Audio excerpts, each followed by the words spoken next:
Heading toward spring practice in Gainesville, Mark Rogers TV, the voice of college football, breaking down the Gators, and we bring in Jackie Franchuli from Gators territory on arrivals to help us do so. Jackie, how you doing tonight? I'm great, Mark. Thanks for having me.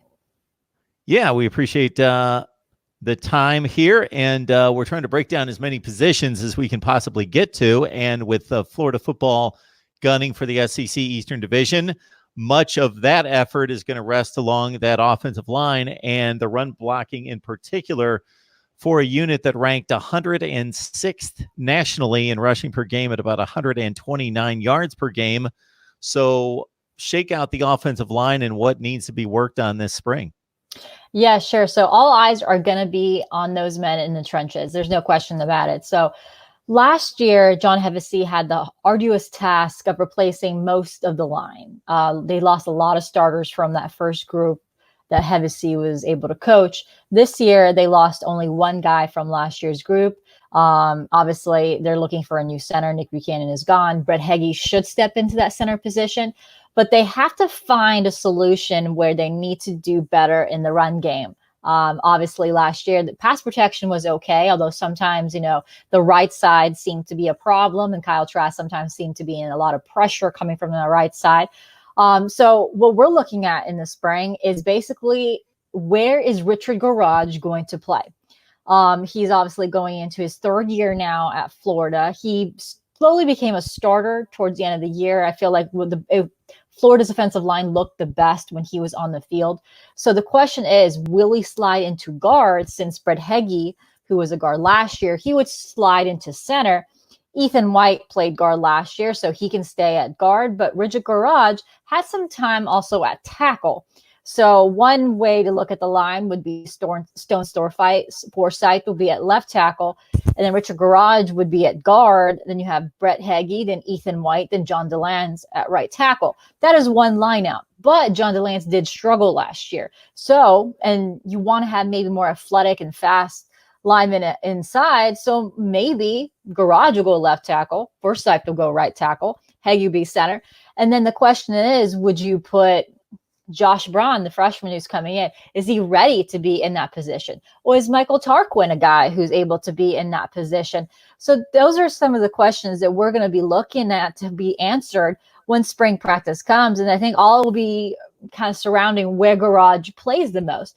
I wouldn't be surprised if Hevesy rotates John DeLance, Garage, and Stone Forsythe in those tackle positions to kind of see where things land and kind of cross-train some of these linemen at different positions. That's something that Hevesy likes to do. So that's something that we're going to be looking at and seeing how far Josh Braun has come along. I think he's one of the freshmen that you need to keep an eye on, because he's maybe an important piece down the line. Don't forget, Ethan White was a spring enrollee last year, and he started his first game against Vanderbilt.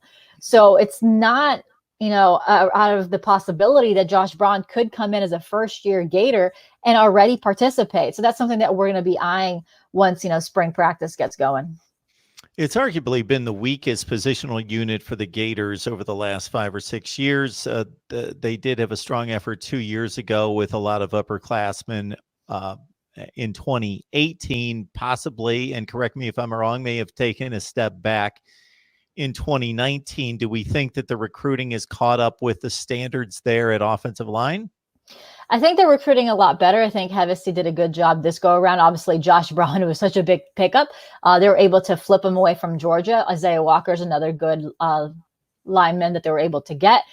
They were able to really, so what Dan Mullen and John Hevesy has been able to do, they've been able to fill in holes in that position, because Jim McWane was not very good at balancing the scholarships. And that's something that everyone who's been following me has been hearing about it for the last few years here, is that McWane left a lot of holes in this roster. And that's something that Mullen and his staff has been trying to do it. And they've attacked the offensive line the last 2 cycles in particular. And they were able to get some more bodies in there. And in this particular cycle, they were able to recruit some really good players in that position, just like Josh Braun, that could make a big impact. And yet, I do agree with you. In 2019, it did take a step back.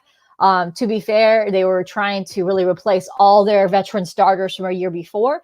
They're trying to find the right chemistry mix. So although, it shouldn't be as bad as what we saw during certain games, especially in that run blocking, you have to consider that Florida was also missing other pieces, not just the offensive linemen. They're missing some of their best tight end blockers from 2 years ago, just like Keontae Lewis and Morale Stevens. Keontae Lewis in particular was a very good blocking tight end.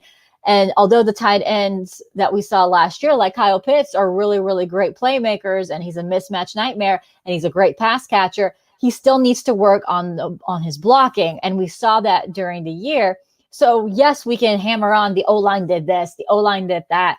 But at the end of the day, they are missing some of the other pieces. Now, good news is this year in the tight end room, Keon Zipper is 1 year older. He's a veteran. Oh, he considers a veteran now. He's a sophomore. Last year, he was a freshman. He came in a few packages, and it looked like he was a pretty solid blocker. There are a few things he still needs to learn. Obviously, every first-year player in college football goes through some growing pains. But he seems to be a guy that could really be that blocking tight end. Obviously, he's still a mismatch nightmare as well, just like Kyle Pitts. But it seems like blocking comes a little more naturally to him. So that's something that we're going to keep eye out in the spring too.